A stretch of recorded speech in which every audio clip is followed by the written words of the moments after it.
Carteret COnnects. I'm Mike McHugh. That's me in the pink shirt.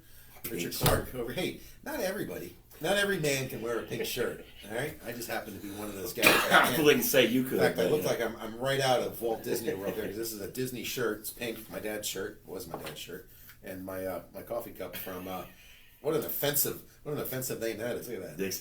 Dixie Landings. I looked that up after you mentioned it on the radio. It? Yeah, in 2001 they killed it. Really? It's like Orleans Port now or something. Oh, like okay. that. We'll probably change that too. Yeah. That sounds like they imported something that's probably not proper. Well, they were rum. Yeah, rum. There you go. Yeah. But anyway, yeah, I was down there, and it was probably in the mid '90s. We were down there, my wife and I, and then my parents. My parents took their 35-year-old son to Disney World. Anytime there's a free trip, I'm on.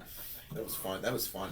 I bet. But I haven't been to Disney World in a long time. I love Disney World. Absolutely love. When I lived in Florida, you could go in the middle of the hot summer during the week for like nothing.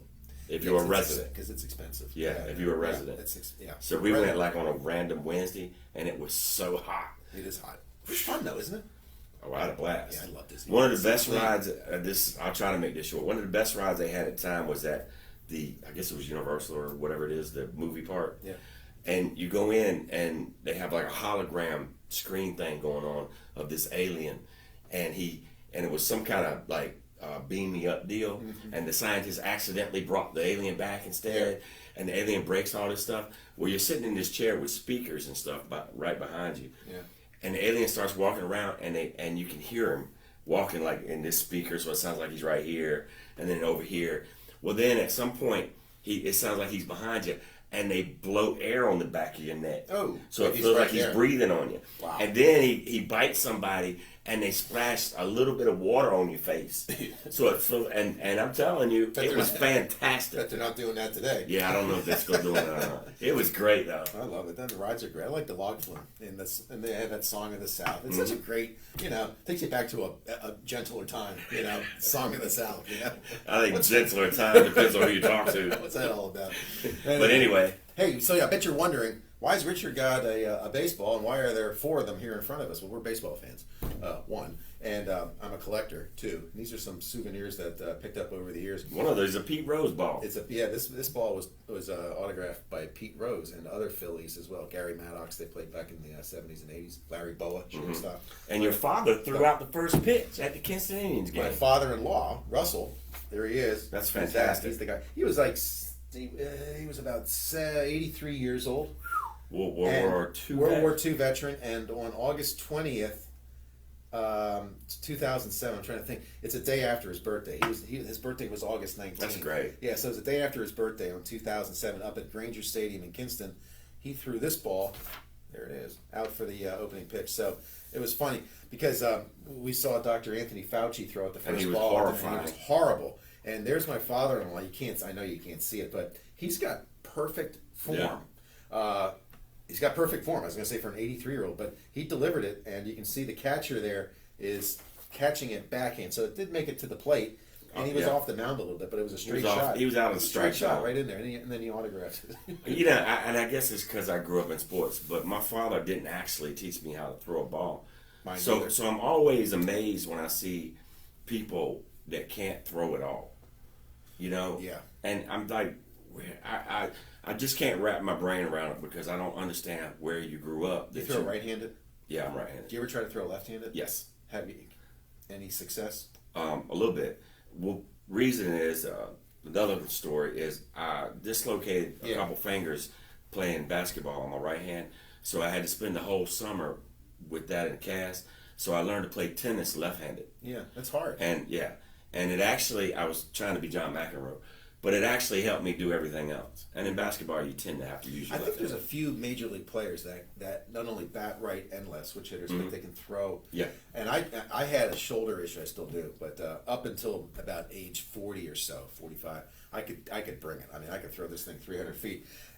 Bone Spur says, no, I can't throw it that hard anymore. But I tried throwing with my left, and you throw like a girl. Look at that. You don't have any motion like you throw like what used to be said like a girl, because the girls today can play softball. Well, yeah, some of them can. But, I mean, you still admit, you say when it was like Fauci, this is how Fauci would have thrown it. If I imitate Fauci off the mound, I use my left hand. I can always end up in the third base. I can always tell, because if they lead with their elbow, you never learn how to throw, ever. I mean, did you not throw a rock or something? I don't know. It's fine. Yeah, I threw a lot of rocks. Yeah, dirt bombs, trying rocks, to skip pipes, them and stuff. Yeah, I don't sticks. I don't understand how you grew up. Maybe today with the video games, I get it, but if you're our age, weren't you outside at some point? I was outside as soon as the sun came up. Yeah, but anyway, outside. I guess everybody's different. Snowballs that thrown on that city buses. Right? Oh yeah. Yeah, I don't understand. And we had you don't see it around here anymore. I guess it's probably the sign of the times, but they were building homes when I was growing up, and the dried dirt, the dried clay, clumps of dirt that dried. We called them dirt bombs because you threw them, and when they hit the ground, poof, they disintegrated. Right. We'd have battles all day doing that stuff. We actually used BB guns for that. We did that too. We advanced the BB gun. Did you ever have a slingshot? Yes. That was fun too. Yes. In college, we used to have big ones for beer. That shot. Well, we shot water balloons, but you could shoot that thing literally across. If you've ever been to ECU, they got 3 dorms on the hill where you could shoot one completely over one dorm to the other. Wow. Yeah, with that thing, but you'd have to have 3 people. I saw it was bigger than life size slingshot, and an individual, it was a man, got into it. Okay, so he's in there, and it was on this bridge. You know where this is going? On this bridge over a gorge, and there was water down below. He had a parachute, and it was that much altitude from the bridge. I don't know where it took place, but of course somebody videotapes it. And the guy gets shot, and he does a couple tumbles, chute deploys, and he glides down into the water. But what a rush that must be. Would you do that? No. Would you bungee off a bridge? I have bungee jumped. Really? Again, legally or yeah, at Myrtle Beach on that crane. Yeah. Only because what's that feel like? A girl. It's I don't like heights. So right off the bat, yeah, I did it because the girl I was with did it. Dumbass. Yeah, it's the same reason I jumped off the cliff in Jamaica. It's the same reason, you don't want to. Your girl does it. You're like, oh. How was Jamaica? Was that just a free fall? Oh man, they put you on this boat and you drink all day with this armband, and then you swim to this rickety metal ladder, and then jump off the cliff. Into what? The water. What kind of water? Oh, it was nice. I mean, but it's ocean, deep little ocean cove. Water? No, it's a little cove type. Yeah, but it's ocean water. Is the wave coming in? And it's moving, but it's not really like wavy. No. We went on a raft trip down the Snake River in Idaho, and it was. Didn't Evel Knievel jump over that? Mm-hmm. Or part of it. Yeah, they can. It's beautiful out there. And we went on this. It was a river raft. It was guided. And they pulled us over midway through to have like lunch in them. And there was this area called the rocks, the boulders, and they said you can jump off of that. And I took their word for it. Okay, there's the river, and we were probably about 12 to 15 feet off the surface of the water, and it's a moving stream. Right. It's not a still water. And I jumped in. I did like a flip and just landed like a splash. But you were a swimmer. I'm a swimmer, but it was pretty stupid to take their word for it because I don't know how deep that. I had no idea how deep. They said it's deep enough to dive into. Well, what does that mean? It was. Is it 8 feet? Is it 12 feet? Is it 15 feet? It was deep to the point where when I dove in, I surfaced and I didn't try to touch the bottom. So it was, I don't know. It was I know in Jamaica it had to be 50 feet up. It had to be. Yeah. And when you went in, you went in. I mean, you wasn't. Did you go in feet first? Oh yeah, I'm not crazy. Yeah. I mean, I'm not that guy. I'm not that. But you go. My high school had. We had. Remember the Rocks guys on Wide World Sport? Yeah, in Acapulco. Yeah. No. See, that's what I mean, because the tide, you have to judge it by the incoming rolling tide, not like high tide, really? Low tide. Yeah, because the waves were coming in, so they had to time it so that they could in the deepest water. Yeah, no. You go to you know what? Maybe they did that. Maybe that's why we went when we went. No, I'm not saying like, hey, low tide's at 11 and then high tide's at 5. This is the actual wave. This is the waves. Oh, just okay. the waves. I got you. And you had up and down and up and down. No, you said that it was that high. We had a diving board at our high school indoors. We had 2 1-meter boards and then a 3-meter board. That 3-meter, it's like 9-10 feet. You think you're on top of the Empire State Building. I don't know. And it might not be 50 feet, but it takes you a little bit to climb up the ladder. That's all I know. Yeah. And then that free fall. Yeah. How'd that feel? It was... But that water is beautiful. Oh, yeah. But you go down. You go down in it, and you're disoriented for a second. Because you can't see you know. Yeah, but you're naturally buoyant. You naturally come. Well, I'm not. That's why I'm not a good swimmer. I bottom heavy and I go straight to the bottom. When you had to take drown proofing, remember that? You just do this.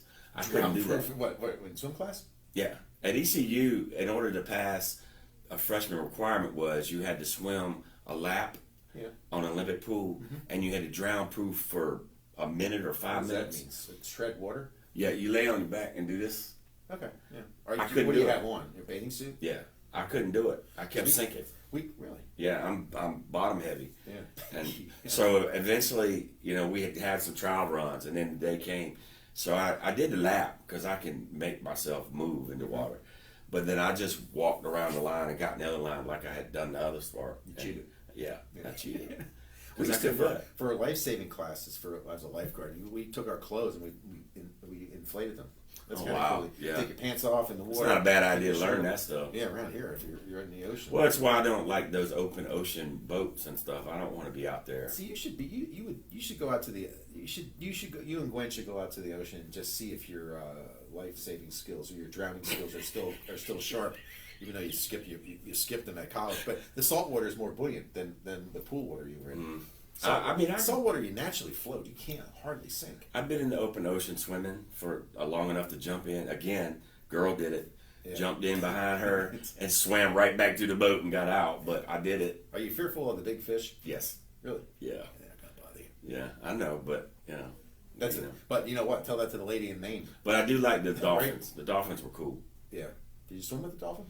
They were round. Did they push you? No, I didn't do any of that. We did but that. Like if you get on a jet ski, they'd be right there. Yeah. They wouldn't let you touch them, but you were literally this close. My mother and I swam with the dolphins in the Caymans. Oh, nice. And it's in a big pool, and they give you a push board or a kick board, right? Styrofoam kickboard. So you're out there and you're laying prone, and they come up behind you. Get your feet.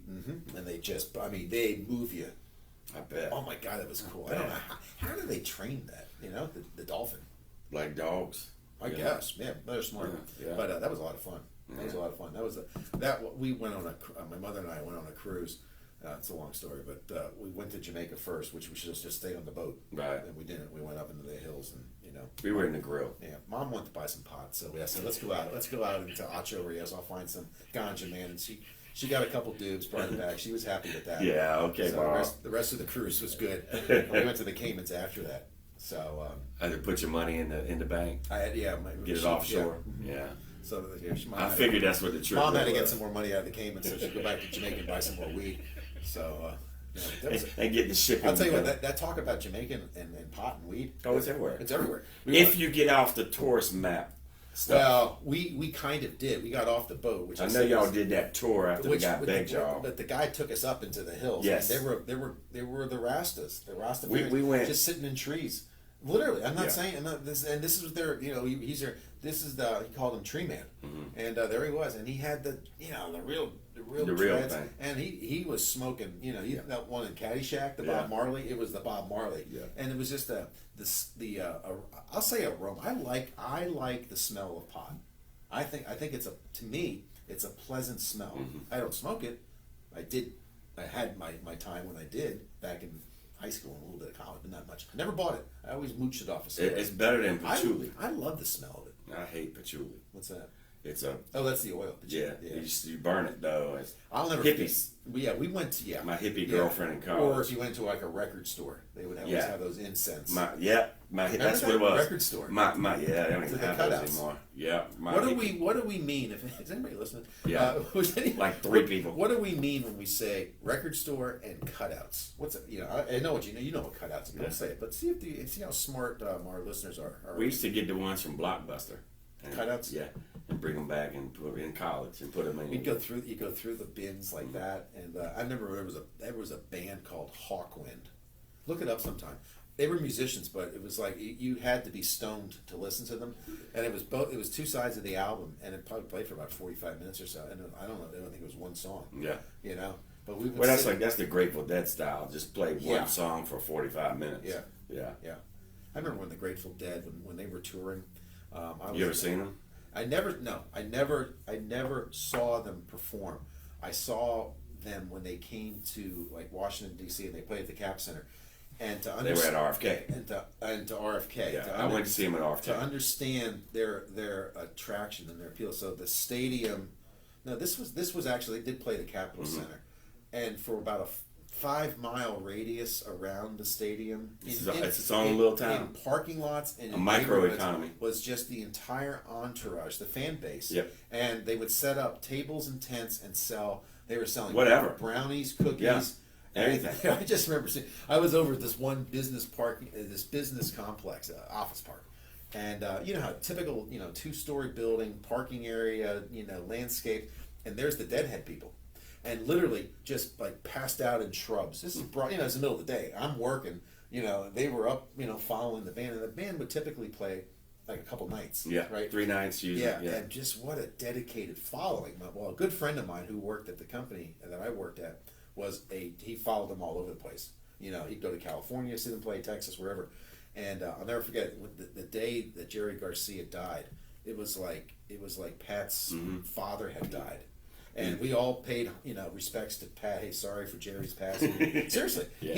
he was just bummed out. But I only got into a few of their songs. But you're right. It was a mindset. Yeah.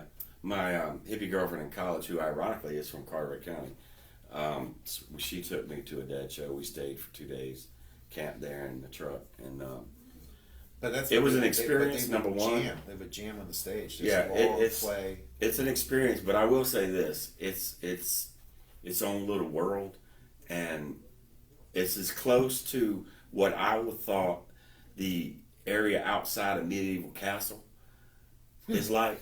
That's what it was like to me, as a I wasn't a Grateful Dead listener. I'm a hip hop kid, and but everybody was really nice. Yeah, I bet you if Jerry hadn't died, they'd still be touring. Absolutely. And what was neat about them was absolutely, and this is they had a long career, and they came from the low tech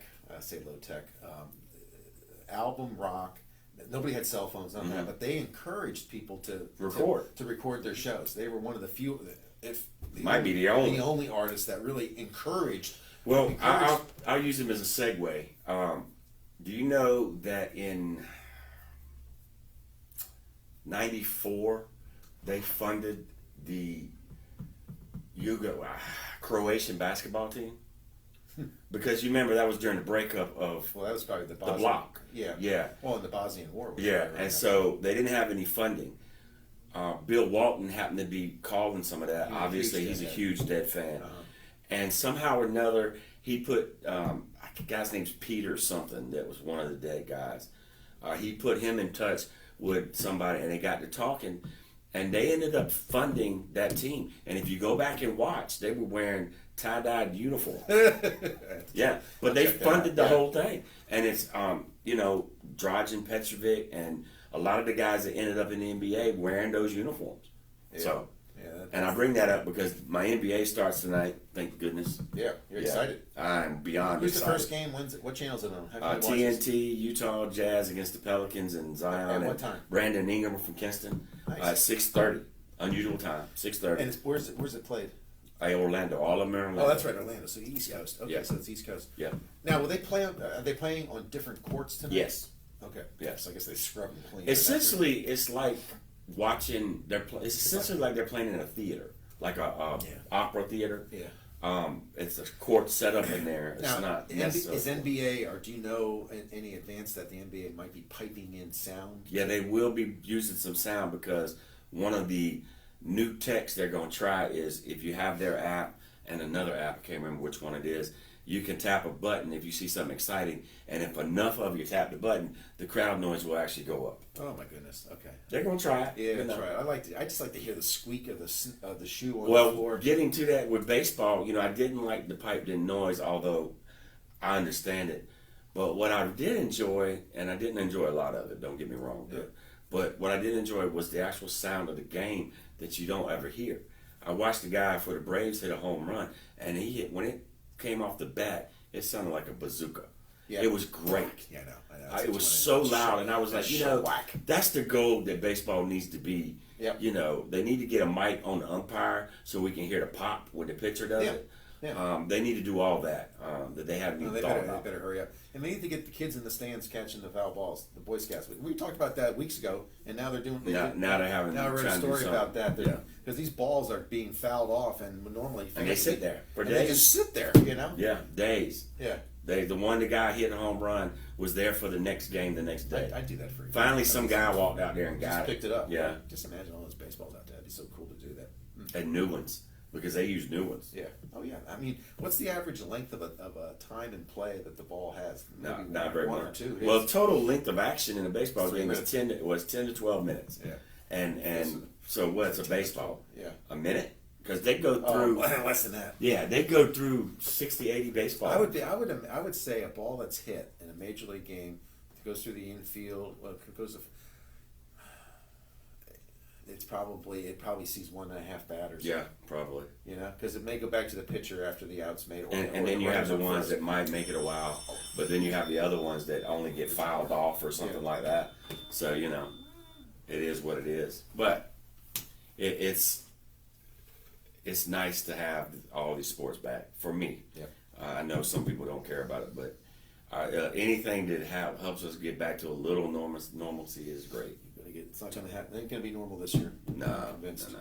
I believe the upcoming football season is the precursor to next year's basketball and whatever season. Well, when would NBA basketball, which is starting again now on an abbreviated schedule, when's this 2021 season? December. Start? They pushed it back. So they get a little bit of break. Yeah, very small. Wow. Okay, so you'd be talking NBA. Because that was about a month. Yeah. Yeah. Wouldn't it be nice if this tropical storm Isis just takes the virus with it? Just all the winds just suck it all up. And why can't they do that? Yeah. What is this virus? Or we could Ross would get this reference, or they could do Thanos from the Marvel comic movies, and he could just take out half the people. We need a superhero. And we could do the ones with the virus. Yeah, we need a hero. Wasn't there a song called that? We need a hero. Bonnie something, right? Yeah. Yeah. One hit wonder. Yeah. We need. No, it's funny. What's that movie? What's that from? Is that Footloose? We need a hero. Help us out. It might be Footloose. Anyway. You're talking back to Grateful Dead and encouraging people to record their shows. I'll never forget this. There was a concert in Jacksonville several years ago with Trace Atkins and Leonard Skinner. Remember that? Yeah. It was at the Deppy Outdoor Arena. And covering it for the Daily News, I was out there. And I was out there taking pictures before the Trace Atkins came on stage. And one of the guys from his productions came up and said, when Trace Atkins comes on the stage, there's no photography or video. Like, all right, sure. This is like what, 2017, right? Well, not that long ago. 3-4 years ago. It was not that long ago. As soon as Trace comes out on the stage, everybody is like this, recording the whole. So you go into YouTube, Deppy Park. There it is. Like, you can't stop this now. But back when the Dead was playing, you have to take the phones 90s, from them at the beginning. That's what a lot of the comedy clubs do. Yeah. But going back to record stores, you had what is a record store? That's one of our questions. What are cutouts and what are bootlegs? Bootleg albums. Yeah, I do. I do. And you talk about just the jacket was just usually. I worked in one of those. Just bland, and it was like, hey, look at this is a cutout from Springsteen at in Piscataway, New Jersey. Yeah. And it was just raw sound. You can see some of those on YouTube. You can see, like, I like going back and looking at old George Thorogood videos or concerts and Skinner. They probably have a place here in Carteret County, but I know they have one in Onslow County. Second and Charles has a lot of that kind of stuff. If you're interested, if you have a record player, they have it. That's the problem. You got to get a needle. Well, you don't. They make them now with the laser. Really? Yeah. And it sounds like a record. Yeah. It was so cool to get. It was so cool to go buy, a record. You came home, you took the cellophane off, the plastic off. Yeah. And you pulled it up, and usually had the lyrics in there. Now it's all digital. It's all digital. Yeah, it's not. It was even like getting the cassettes. I mean, I remember driving around with cassettes. I thought that was. Well, and tracks were kind of were strange. Well, that's one of the problems they have with musicians getting paid now. I know everybody thinks they make a lot of money, and the Jay-Z's of the world do, but like a friend of mine's in a real band, and Third of Never, and he gets they sold. I can't remember how many downloads, but it was like 100,000 worldwide. Right. And which is not really a lot, And the check for it was literally like $900 or something. Really? Yeah, it was nothing. So wow, that's tough. It's because the people that you put it on their site, they get paid for it, Spotify Well, or see, whatever. and that's a point too. Like you say, not everybody's Taylor Swift or Jay-Z, but that's why these concerts were so important to these musicians. Now you can't. Now we don't have concerts right now, but that was a big moneymaker. I'll say this to that. One of the positives from the record industry turning on Napster is really where it started. Right, that's right. Is that the people that couldn't really sing and couldn't really perform, they don't really have long careers anymore because you have to make your money touring. I mean, because the record money's not there anymore. Yeah. There for a while, there was a window where you could just put out records and never actually do a live event and make money. You can't do that anymore. Anyway, but enjoy. Happy basketball day. Oops. We should have basketball sitting here. And there's baseball on if you like that too. You can bring your basketball in tomorrow. Yeah. Or the next show. Yeah. Next podcast. Yeah. He's got a $6 basketball made in China. Right? Vietnam. Oh, Vietnam. Yeah. Sorry. Maybe Vietnam. Anyway, y'all have a good day. All right.